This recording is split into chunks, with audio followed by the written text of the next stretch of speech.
Hi, everyone. My name is Camille Davis, and some may know me, some may not. I'm an actress. I am a mom. I am an entrepreneur. Yes, and we'll talk more about that. But welcome to my podcast. For now, it's called the Camille Davis Podcast because we really don't have an official name yet. Maybe you guys can help me with that. Just drop in the comments. Let me know what you think I could call my podcast. Yes, but thank you guys for joining. Please comment, please like, please share, and please subscribe. All right, so this podcast almost didn't happen. And why I said that is because you see that something in the name, you see that P word there? The P word, that P word. It has a way of just controlling us. And the P word I am talking about is procrastination. Yes. So I knew I wanted to do a podcast. It's something I talked about for, months, and I just wasn't really moving in that direction. And you have to have people in your life that make you uncomfortable. And I have a particular one where sometimes I don't even want to see him face. Because when he opens his mouth and starts to remind me of the things I've said that I want to do, why you not doing it? Why haven't you started? What have you done to put yourself in a position of, you know, getting what you need to start? And honestly, sometimes we just don't want to hear it. And I think if I should be honest, it's coming from a place of fear. And what we don't understand is this fear, it's not something that it just hits your boom, it creeps up on you. And it manifests itself in so many different ways that sometimes you're not even aware of. You make excuses for why you don't want to do something when you really don't have an excuse. And so when the questions came at me, why have you what have you done for this? How have you been preparing for this podcast? How have that I'm sitting there and I'm looking and I'm not answering because I don't really have an answer. And then it caused me to do some introspection, which can also be uncomfortable because that's like holding up a mirror to your face. And a lot of times that's hard. It's hard to accept. But if I should be honest, I don't know when this started. I don't know when I started to procrastinate so much. I don't know when this fear of doing something, even when you know it's something that it's gonna be beautiful, or it's something that God is telling you to do. I don't know when it happened, and I'll say that because let me take you back to when I was a little girl. I grew up in a place called Ketto, a very small district. This note I said district, meaning if you're driving and you drive too fast, you'll enter Ketto and leave Ketto in like literally 2 to 3 minutes. It's a tiny district in Westmoreland. I didn't grow up with a father. He migrated when I was about maybe one or almost one, and I was born in Sheffield. I moved to Kettle when I was one to stay with my grandmother, and my mom moved back as well. Unfortunately, I also don't have a very close um or I don't have a very close slash the best relationship with my mom either, which I choose not to talk about right now. Hopefully I'll share that with you guys one day. But my grandmother who has now passed. She passed in 2021. Um, uh, yeah. So she raised me. She's a she was a pastor ever since I knew her. I was raised in church because she's a pastor for sure. So I went to church Monday. Tell everybody this. I went to church Monday night, Tuesday night, Wednesday night, Thursday night, Friday night, and make a clean church Saturday night, and go back at church Sunday morning. And because she's a pastor, I had to be at Sunday school early. Uh, and after service, she was also the secretary. So I had to stay back when money account and we locked church. Put it that way. So my life was church, home, and school. Do I regret any of it? Absolutely not. Now that I'm an adult and I look back on some of the restrictions that, my grandmother placed on me, because she didn't let me go anywhere. Um, she really hovered over me. I knew it's because one, she knew that I didn't have my parents around. And so she decided that she was going to be that and more to me. And so she ensured that I knew who God was. I knew who Jesus was. I knew from a very tender age that I need to pray, and I think that she knew that I needed this cushion, which was God, which was Jesus, because she knew, okay, I didn't have this support. I didn't have this support. And so I would need more. And so she ensured that, I knew how to pray. I knew God. I knew the Bible. From very young, I knew a lot about the different stories in the Bible. Granted, my grandmother loved Psalm Mercy to this day. So I knew all the psalms. To this day I really just read a lot of psalm. I need to extend myself and know more about the Bible, but I'm always read a revelation. And so grew up in church.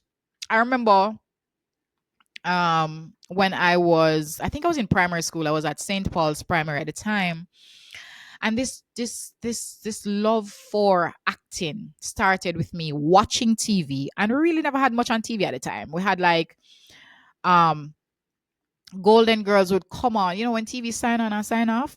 So when you have the little thing them, when the little thing them, Golden Girls and them little cartoon and something I go on as a child.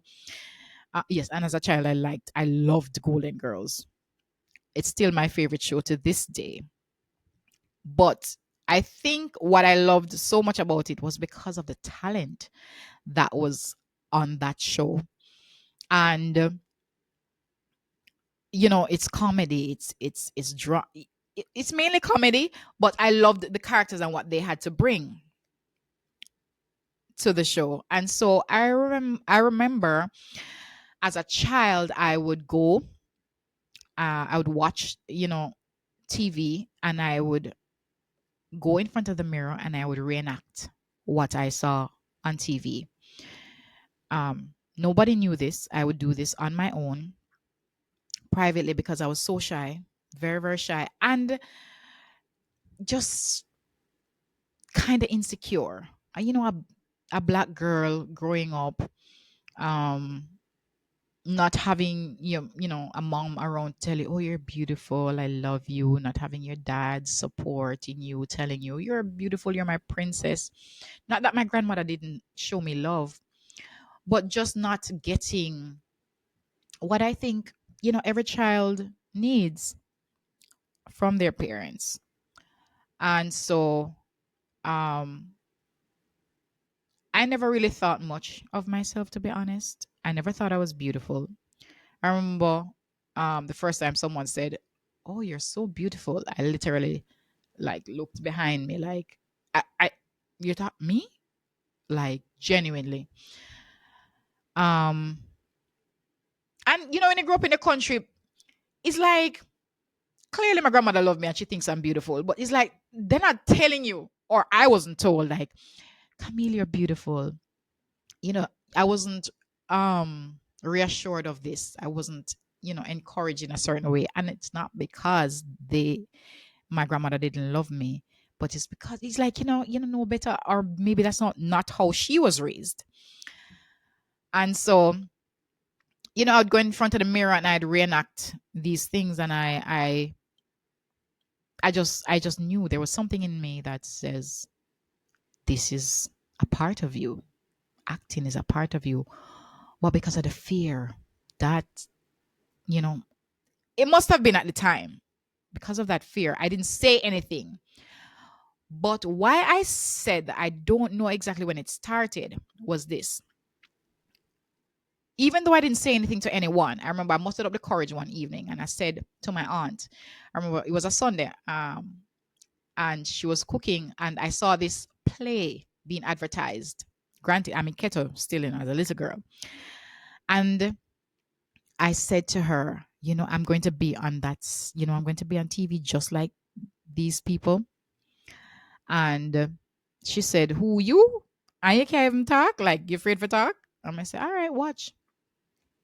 And fast forward to me being in Kingston. I had an aunt in Kingston who I would visit, every holiday when I was younger. And long story short, I ended up staying with her to go to school in Kingston. And so one day I saw this person walk in, this girl walk in, and it was the same girl that was on the TV commercial that I told my aunt when I was in primary school that I was going to be on TV like that girl. She walked in our house. And I'm looking like, am I seeing correctly? And, she was a family friend. And, one day I mustered up the courage to say to her, she was the actress. I mustered up the courage to say to her, I want to be I want to act one day. I'd love to be in one of the plays. And she looked at me the same way anyone, well, I left out a piece. One day I stood up when I was going to Manning's High, big up Manning's, and I stood up and told my, when you're meeting a new teacher for the first time and they're like, "Hi, please stand, tell us your name and what you want to be in life." I stood up and I said, "Hi, my name is Camille Davis." And I mustered up the courage because remember, I'm not tell nobody this. I'm not tell nobody this. I want to act. And I mustered up the courage and I said, "One day I want to be an actress. I'm going to be an actress." And the teacher laughed me to scorn. Teachers, encourage your students, even if what they want to become is not the typical career that most of us would know or would want, the kids to become a doctor, lawyer, teacher, whatever. Encourage it because you never know. You just never know. And so I remember that and I never said it again. And so when I told this person that walked in the house and I said to her, I want to act. And she looked at me because I'm just this quiet person. I'm a quiet person. You're not going to hear my mouth. I've always been that way. And I just never expressed myself. I never expressed anything like that to show, oh, she wants to be an actress. And so, mustered up the courage, told her, she said, "Okay." One day she came back and she said, "Oh, they're going to be having auditions at Center Stage," which is where she was working at the time as well. By the way, the person's name is Donisha Prendergast. Hi, Donisha. Thank you. She is the granddaughter of Bob Marley. And she came to me one day and she said, they're having auditions. And she said, I don't know when exactly, but you can look in the newspaper and get the information, which I did. It was the next day. And Miss call school. Don't tell anybody. And don't do that either, kids. And I went and I auditioned, and I remember going to the audition and seeing the likes of Glenn Titus Campbell, who I grew up seeing on TV. And I was like, oh my gosh, what? And I remember when I auditioned, and I was auditioning with the Glenn Campbell. And I walked into the room, and it was just the directors and Glenn Campbell. And I auditioned. And I remember the role and the moments required me to be emotional. I want me tell you some ball. I don't know what it is. I think I just threw, when you say you get that one shot, it's like your one moment, the moment. And I just threw myself into that moment. I knew what I wanted. I knew what I've been praying for. I knew what I talked to God about. I knew the dreams and the desires. I knew what I felt within me. And I remember when the scene ended, I remember the director said, "Where have you been?"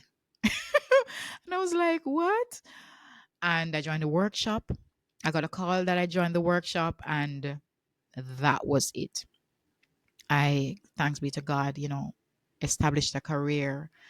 Audiences started to know about me. They're like, who is this girl? Oh my gosh. And it never stopped. Um, and I think back to myself, and I'm like, when did this fear start? Because even though fear was present, I followed what I felt. And when I say that to say, you see how even though you can be so accomplished and you can be making strides and doing your thing, but fear still has a way of trying to cripple you not to get to the next level. And so I think fear is something that will always be present, but you have to make a conscious effort to not be crippled by that. And that's what was happening to me. Where this is concerned, I told myself all different types of reasons why me. Everybody's doing podcasts. Maybe people don't, want to hear what I have to say. But you talk yourself out of something before you even try. And of course, you have a voice, and people do want you have something to offer the world. And it's sometimes if it's even one, if you're reaching even one, it's good. It's job well done. And so I just want to say to anyone really, that struggles with that um, procrastination, do it afraid. You might have all the reasons why you shouldn't, but push past that. Try and surround yourself with people who make you uncomfortable. It's very in a good way. Yes, thank you. Um, surround yourself with people. Yeah, 18. Surround yourself with people that pushes you beyond your comfort level. Sometimes you have to feel uncomfortable. There are many times when, even throughout my career, my acting career, some of the roles required so much of me. And by the way, acting, people think they come and they watch a show and they're like, oh gosh, it looks so easy. You make it look so easy. And I'm grateful for that, but it's not. Um it requires so much out of you, so much sacrifice, time away from your family. Um and you have to push past it. I used to tell, you know, I tell people all the time, even in interviews, a lot of times I didn't feel like doing it for maybe a night. I didn't feel like going on stage to perform, but I had to. I remember one thing the director always says: the people don't care if you're sick. They pay them money, them come to see a show.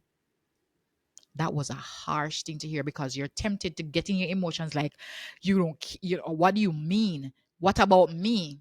They're like, them not care. They don't care what you're going through. And I always remember it because it's like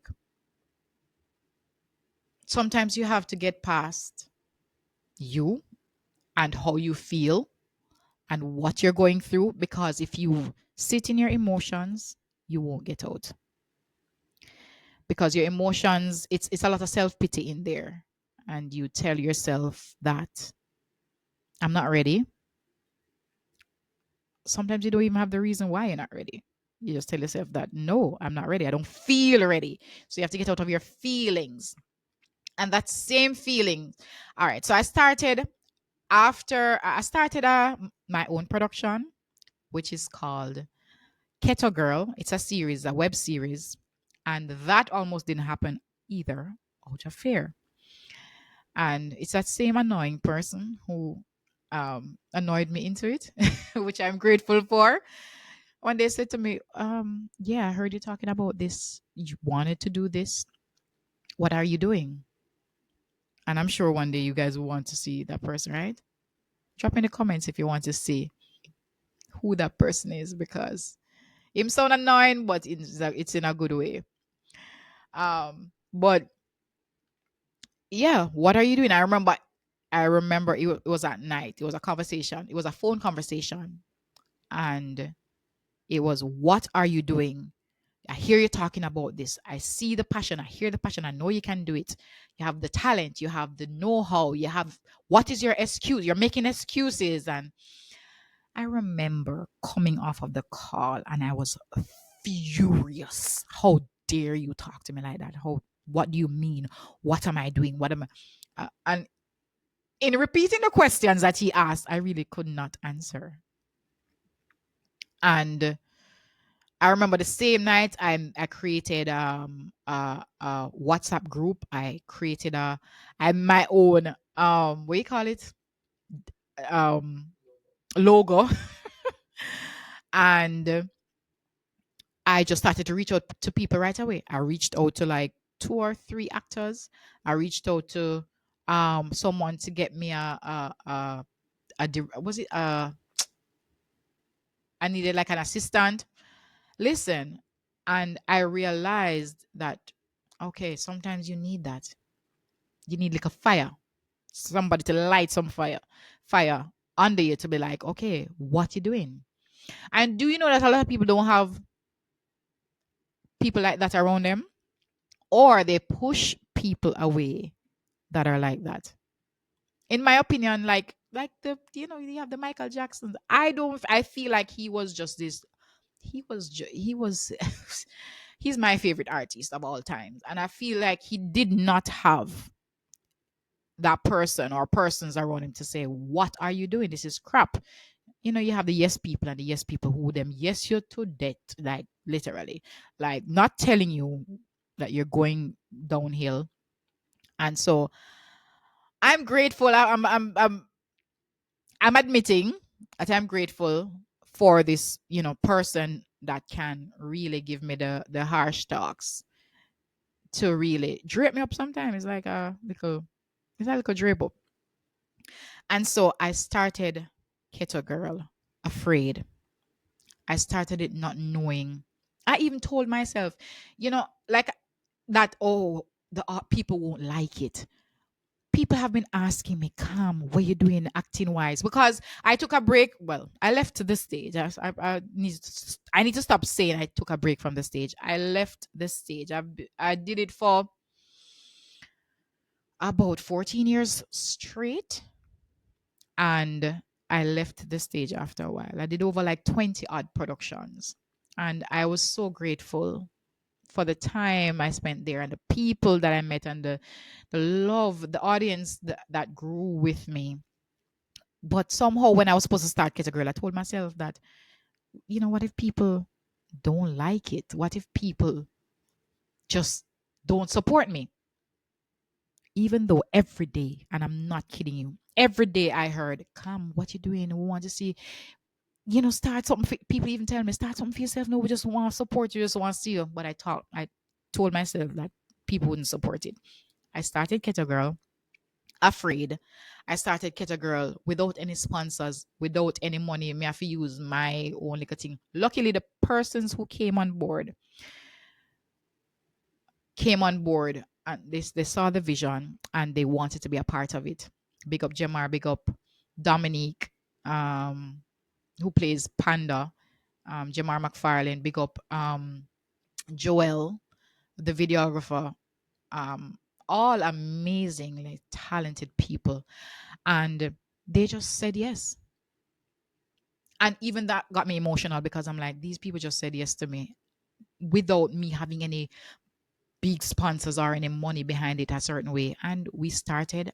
And let me tell you, when I tell you that, when I started to see the impact with the audiences on Facebook, on YouTube, on Instagram, on TikTok, I'm like, oh my gosh, what if I did not start?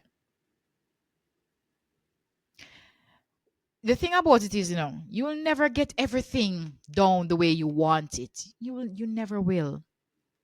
You may never even have the support that you want. You may never even have that person that pinches you and pushes you.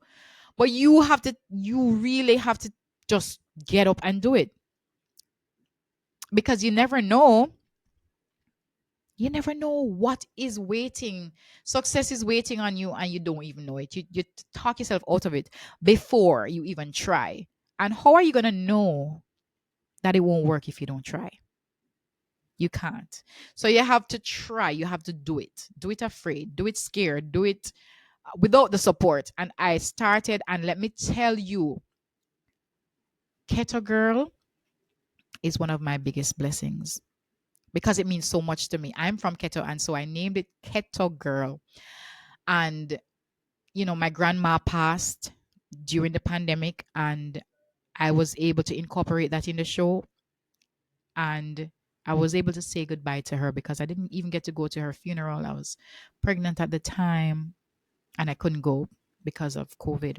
And I was able to say goodbye to her in the show. And that episode 8, listen, if you haven't seen it yet, I just want to watch episode 8.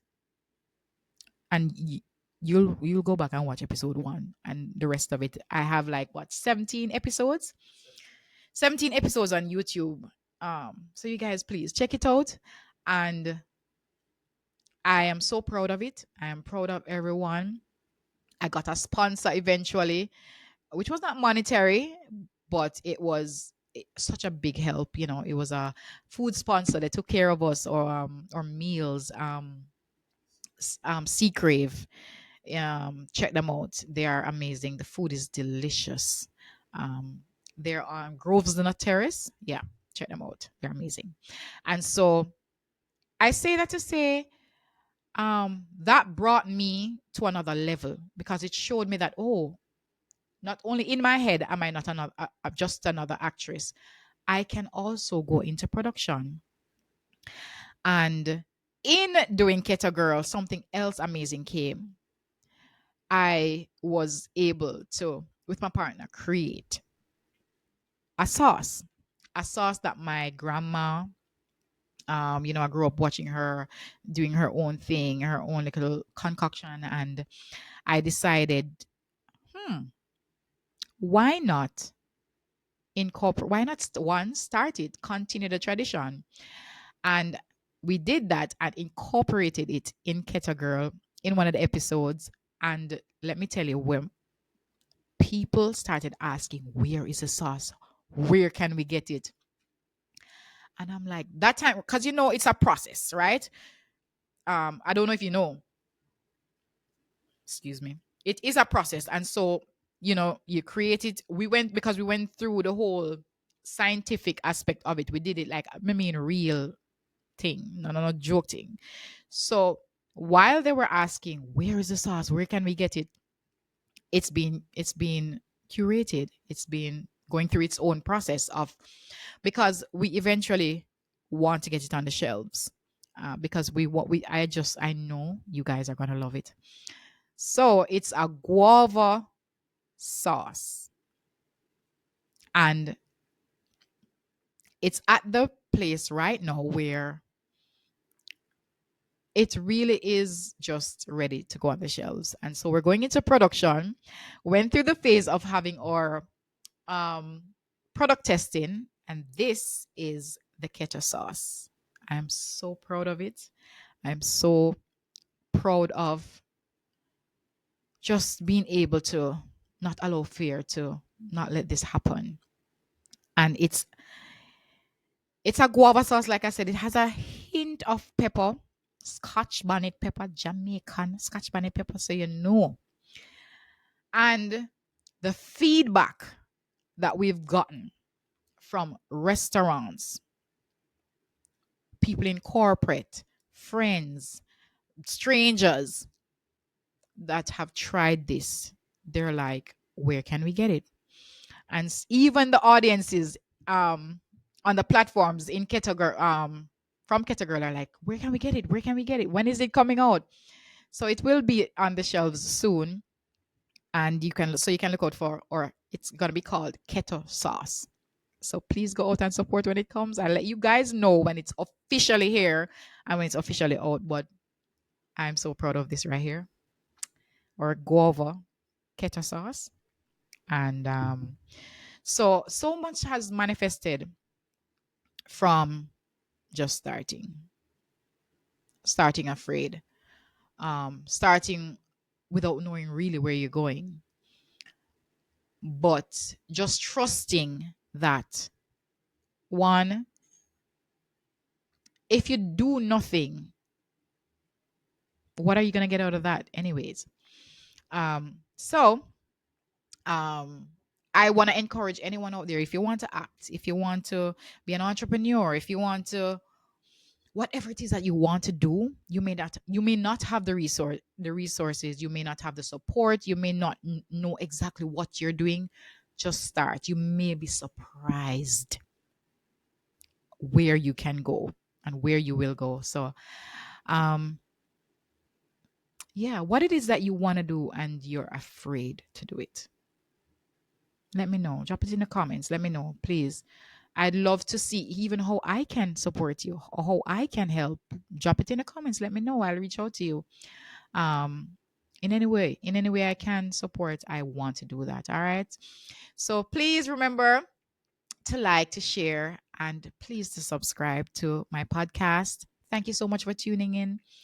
So remember, me need a name for the show. So help me come up with a name. Drop it in the comments. Let me know which name you think I should give the podcast. Or should I leave it as the Camille Davis podcast?